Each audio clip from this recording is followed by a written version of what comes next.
आयोग कई कई चेहरे लगा रहा है। एक नाम चेहरे अनेक, एक चेहरा नाम अनेक, एक चेहरा एक नाम पते अनेक, वोट अनेक।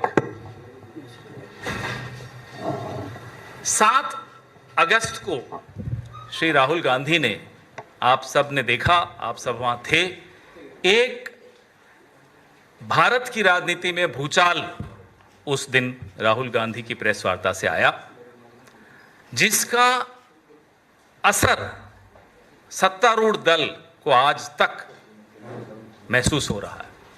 7 दिन 6 दिन तो ये सदमे में रहे, इन्हें समझ में ही नहीं आ रहा था करें क्या। फिर इन्होंने क्या किया, फिर इन्होंने अनुराग ठाकुर जी को कल प्रेस कॉन्फ्रेंस के लिए बुलाया और अनुराग ठाकुर जी की प्रेस कॉन्फ्रेंस में जो खुलासे हुए, उससे चुनाव आयोग की भूमिका और संगीन हो गई है। ये हमारे जो साथी हैं अनुराग ठाकुर, गोली मारो, गोली मारते कहीं हैं, निशाना कहीं और होता है, लग कहीं और जाती है। निशाना था कांग्रेस पार्टी की तरफ, लगी चुनाव आयोग को जाकर, और चुनाव आयोग भी घबराया हुआ है कि ये एक और गोली बीजेपी से भी आ गई। 6 लोकसभा क्षेत्रों के आंकड़े भारतीय जनता पार्टी ने कल अपनी प्रेस वार्ता में जारी किए। लोकसभा चुनाव 2024 के आंकड़े, रायबरेली, अमेठी, गोल्डन हार्बर, कन्नौज, ऐसे 6 थे, और साबित करने की कोशिश की कि इन 6 के 6 लोकसभा क्षेत्रों में फर्जी वोटिंग हुई है, फर्जी वोटर हैं, वोटर लिस्ट गड़बड़ है।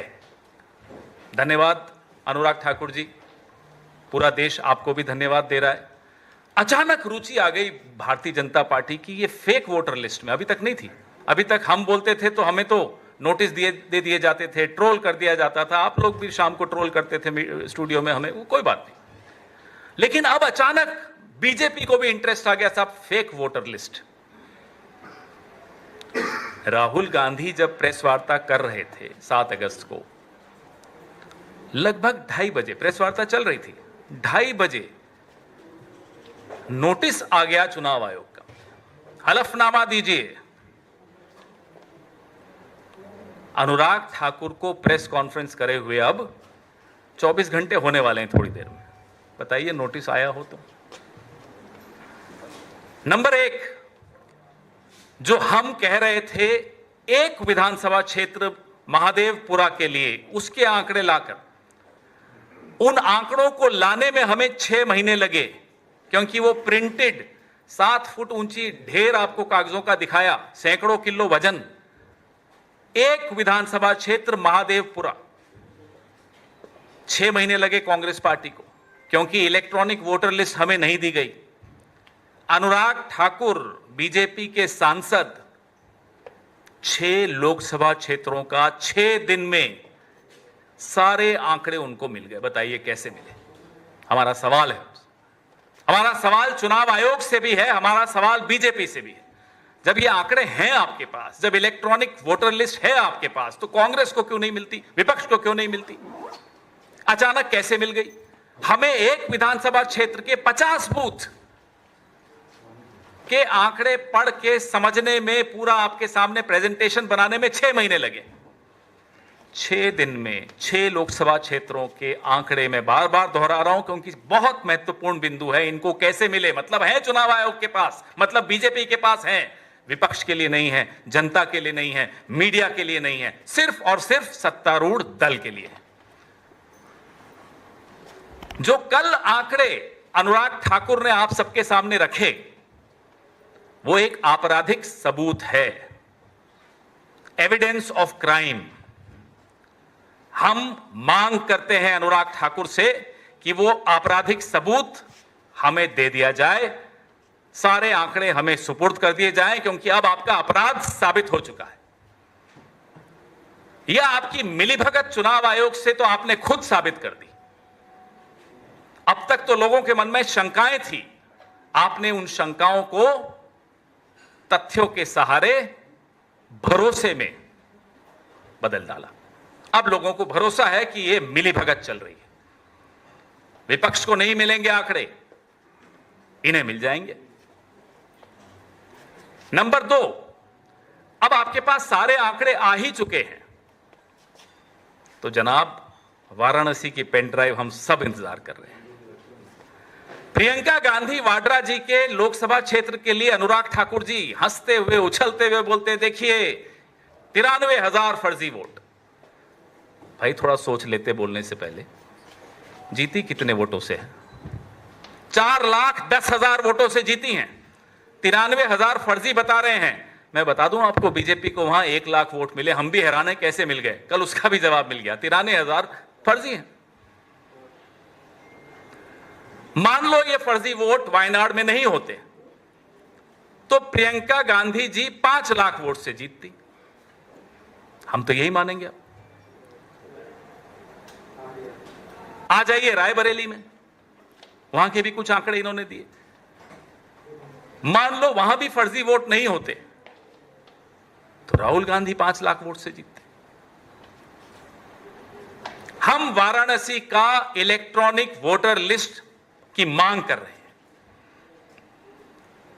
सबको यकीन हो जाएगा, हमें तो है, लेकिन कुछ लोग अभी भी बचे हैं जिनके मन में संशय है, उन्हें भी यकीन हो जाएगा कि एक बूस्टर डोज मिला था प्रधानमंत्री को। काउंटिंग के दिन आधे दिन तक प्रधानमंत्री हार रहे थे। नरेंद्र मोदी वाराणसी से चुनाव हार रहे थे, गंगा पुत्रों ने उनका इलाज कर दिया था, लेकिन एक बूस्टर डोज फर्जी वोटर्स का मिल गया। 150 मिनट तक काउंटिंग का कुछ भरोसा नहीं मालूम पड़ रहा था, कहीं सब कोई आंकड़े नहीं आ रहे थे। अचानक वापस से आंकड़े शुरू हुए और प्रधानमंत्री जीत की ओर अग्रसर हो गए। 1 लाख वोटों से जीते। अगर ये आंकड़े हमारे पास आ जाते हैं, इलेक्ट्रॉनिक वोटर लिस्ट हमारे पास आ जाती है वाराणसी की, ये साबित हो जाएगा कि प्रधानमंत्री भी गद्दी को चुरा कर बैठे हैं। चोरी की कुर्सी है।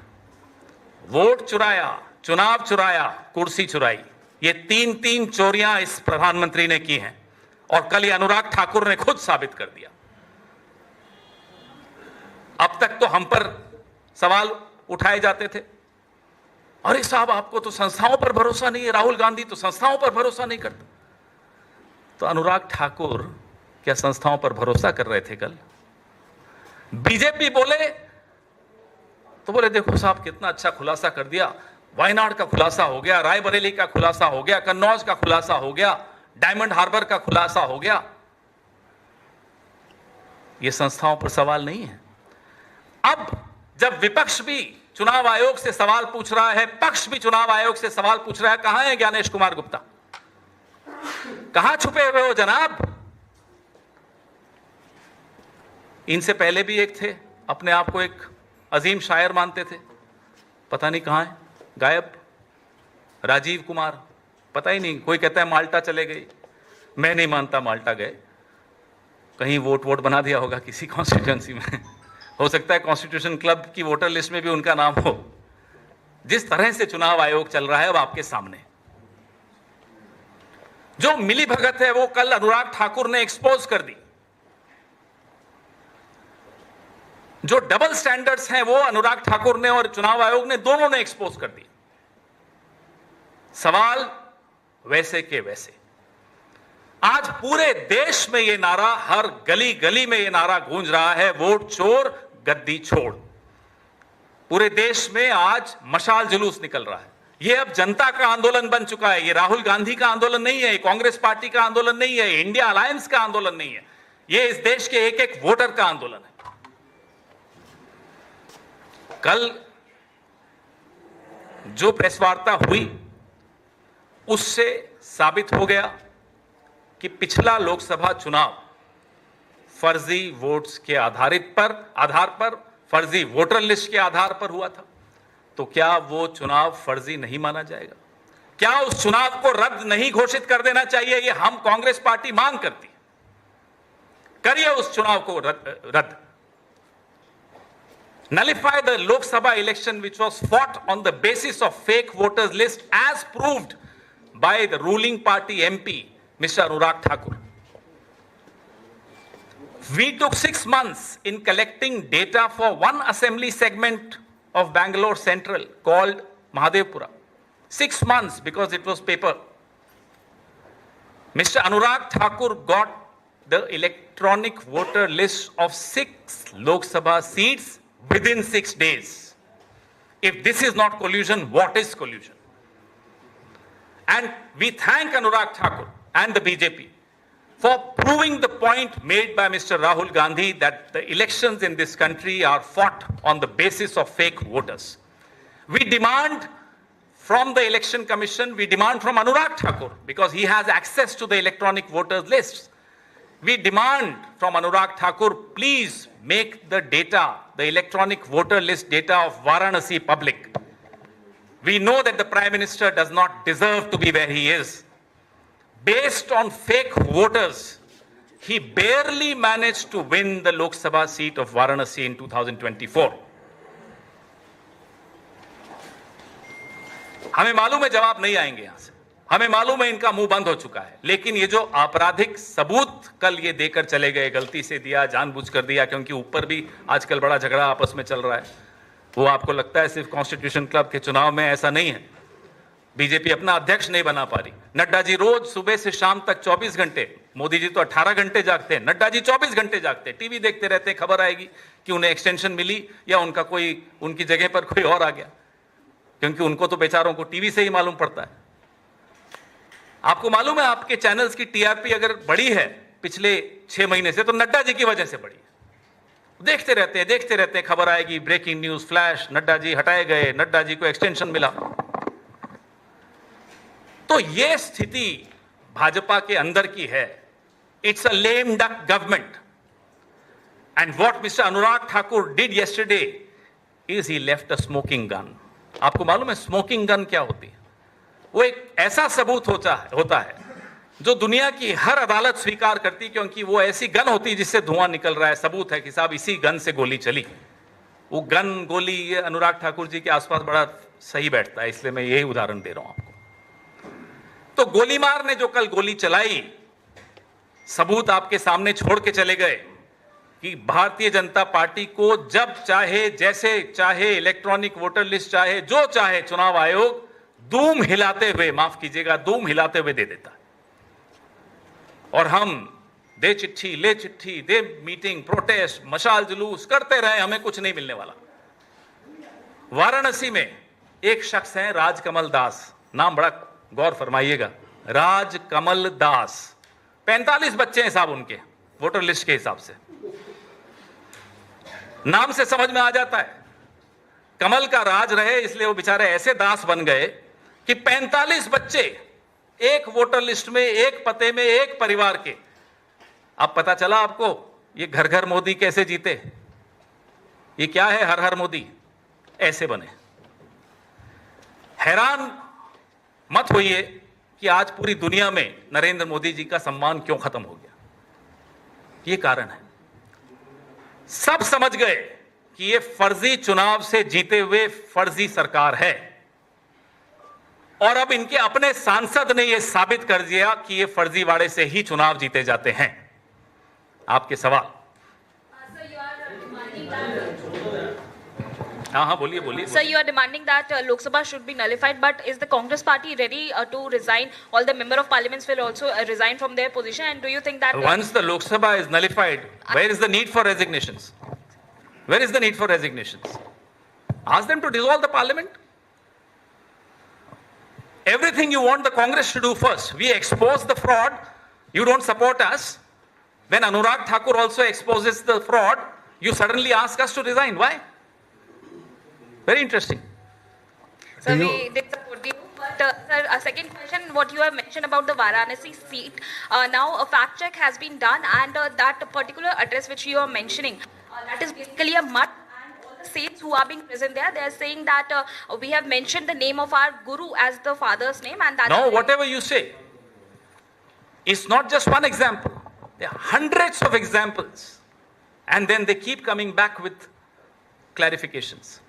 Fact of the matter is, Mr. Anurag Thakur has exposed that the voters list in this country, he has exposed 6 Lok Sabha seats we could only afford to expose one Vidhan Sabha of one Lok Sabha because we didn't have access to the electronic voter list.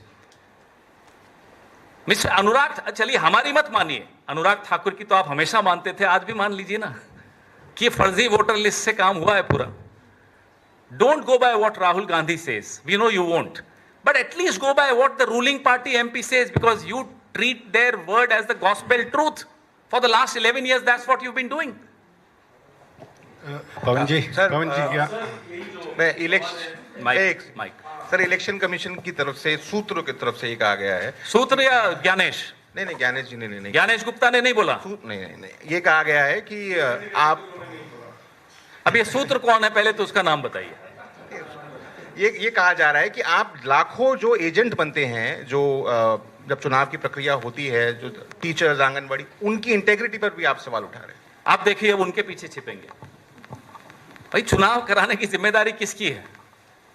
Gyanesh Gupta ji की है, उनके sources की नहीं है, उनकी खुद की है.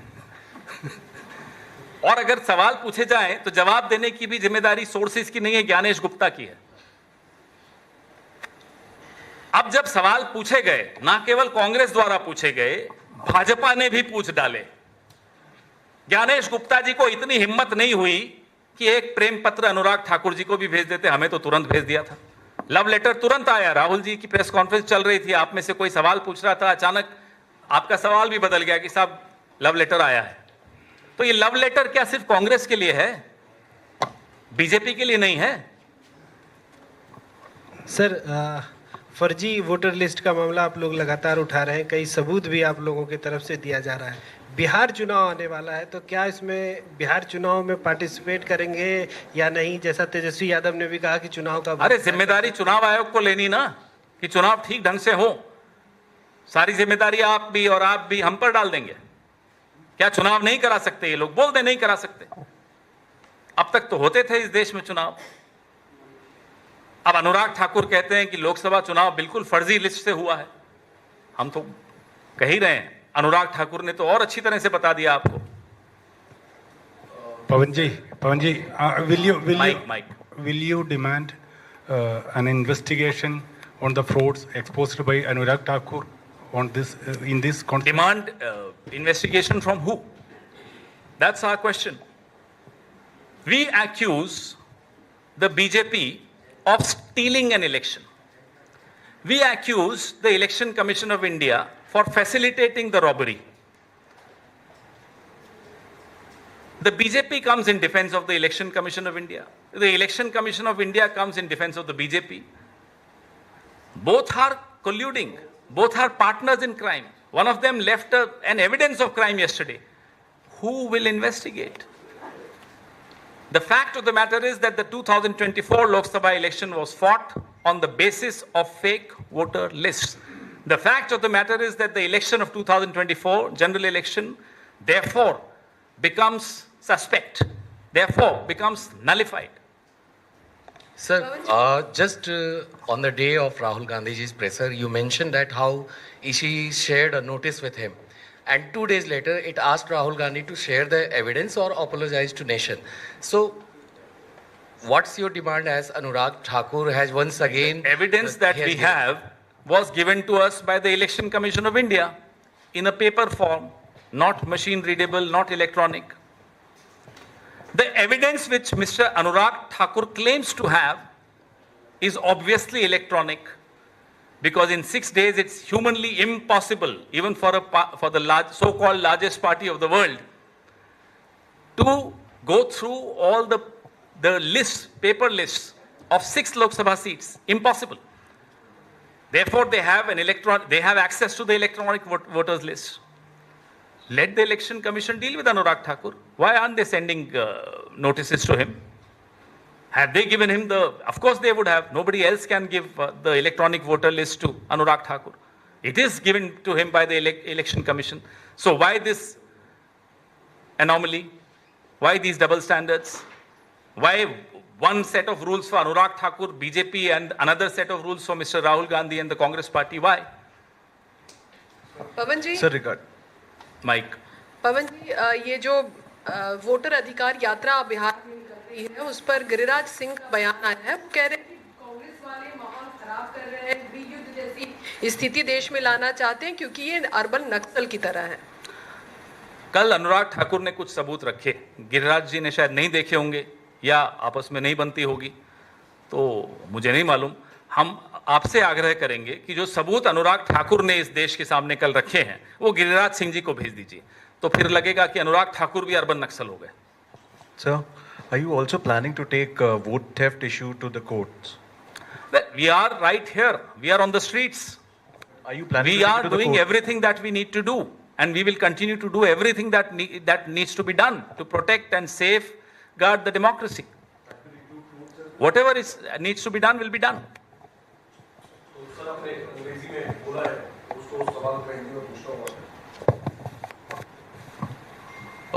अंग्रेजी में हालांकि आपने बोला है, मैं हिंदी में भी पूछना चाहता हूं कि आप लोग मांग कर रहे हैं कि लोकसभा चुनाव को रद्द किया जाए, तो हम क्या सवाल पूछ रहे हैं, क्या लोकसभा चुनाव को रद्द नहीं करना चाहिए? आप बताइए, जब आपके अपने सांसद 6 सीटों का आंकड़ा आपके सामने रख रहे हैं। तो क्या पहल करते हुए कांग्रेस के जो सांसद हैं, क्या वो इसकी पहल करेंगे? आप इस्तीफा संसद को देकर? भंग कर दीजिए ना, हर चीज कांग्रेस से ही मांगोगे। आजादी का आंदोलन कौन लड़ेगा? कांग्रेस लड़ेगी। ये लोग करेंगे मुखबिरी। वोट चुराएंगे ये लोग, इस्तीफा दे कांग्रेस। क्यों भाई?